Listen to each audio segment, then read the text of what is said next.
make this, you need a pipe. Like this.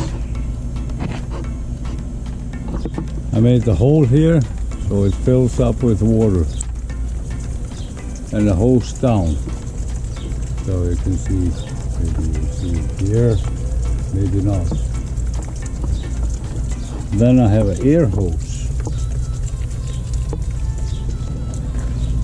Air hose in here into a valve. It's a water valve, air valve, and then I put in the end of the pipe just a fitting. And then it will open up the air and shoot out to the kids. I use this timer. It's in seconds and minutes, so I can adjust it how often it does. I recommend a big air compressor.